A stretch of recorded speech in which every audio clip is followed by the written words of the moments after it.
بسم اللہ الرحمن الرحیم۔ عزیز طلبہ السلام علیکم۔ آج کا ہمارا جو اسلامیات کا ٹاپک ہے وہ ہے قرآن مجید کا امتیاز۔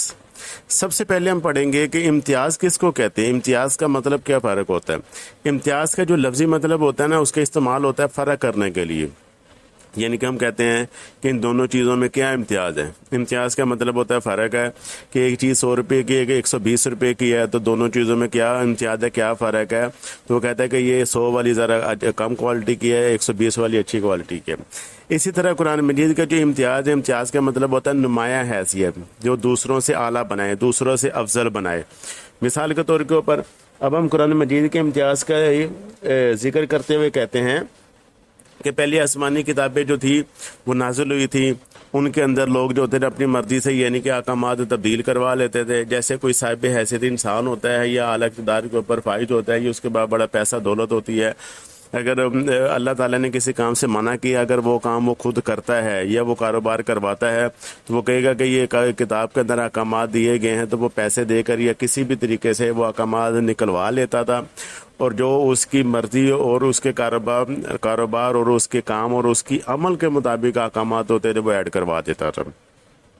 یعنی کہ ہم کہہ سکتے ہیں کہ پہلی جو آسمانی کتابیں ہوئی تھی وہ تبدیلی سے محفوظ نہیں تھی، ان کے اندر بہت سارے لوگوں نے بہت سارے احکامات جو تھے وہ رد و بدل کر دیے تھے، تبدیل کر دیے تھے۔ اب قرآن مجید کا امتیاز یہ ہے، قرآن مجید کا اعجاز یہ ہے کہ 1400 سال گزرنے کے باوجود بھی یہ کتاب اپنی اصلی حالت میں موجود ہے۔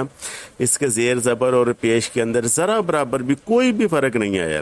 الفاظ کے اندر یا جملوں کے اندر فرق آنا، تبدیلی ہونا تو دور کی بات ہے، زیر زبر اور پیش کے اندر بھی کوئی فرق نہیں آیا۔ تو یہ قرآن مجید کا اعجاز ہے، قرآن مجید کا امتیاز ہے، جو دوسروں سے اس کو نمایاں کرتے ہیں۔ پھر دوسرا پڑھیں گے کہ قرآن مجید جو ہوتی ہے نا، پہلی جو کتاب ہوتی تھی وہ مخصوص وقت کے لیے ہوتی تھی، خاص قوم قبیلے کے لیے ہوتی تھی، خاص جماعت کے لیے ہوتی تھی۔ جیسے وہ پیغمبر دنیا سے چلا جاتا تھا، دوسرا پیغمبر آتا تو اس کے اوپر جو کتاب نازل ہوتی تھی تو وہ پہلی جو کتاب کے احکامات ہوتے تھے وہ کینسل کر دیے جاتے تھے اور مخصوص قوم اور قبیلے کے لیے ہوتی تھی۔ لیکن قرآن مجید کا امتیاز یہ ہے، اس کا اعجاز یہ ہے کہ قیامت تک آنے والے تمام انسانوں کے لیے رہنمائی کا ذریعہ ہے۔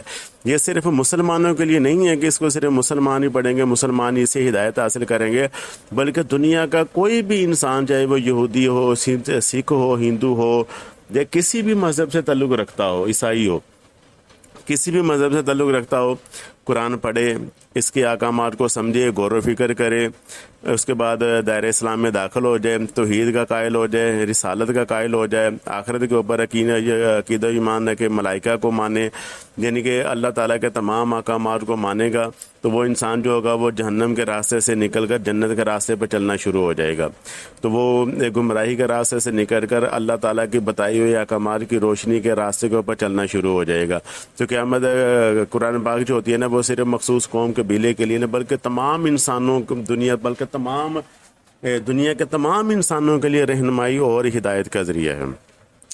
پھر پہلی کتابیں جو ہوتی تھی نا وہ مخصوص وقت کے لیے ہوتی تھی، لیکن قرآن پاک جو ہے وہ قیامت تک آنے والے تمام انسانوں کے لیے رہنمائی اور ہدایت کا ذریعہ ہے۔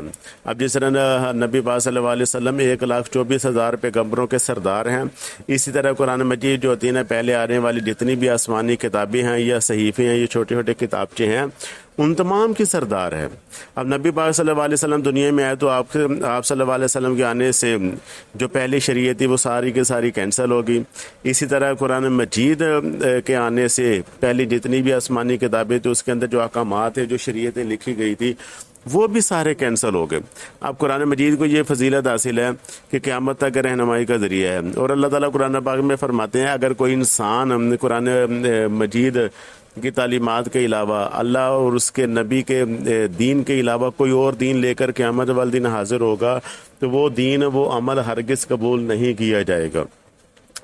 تو یہ بھی قرآن مجید کا اعجاز ہے کہ قرآن مجید کی حفاظت کا ذمہ خود اللہ تعالیٰ نے لیا ہے۔ اس طرح 1400 سال گزرنے کے باوجود بھی یہ کتاب اپنی اصلی حالت میں موجود ہے، اس کے اندر زیر زبر اور پیش کا بھی فرق تک نہیں آیا ہے۔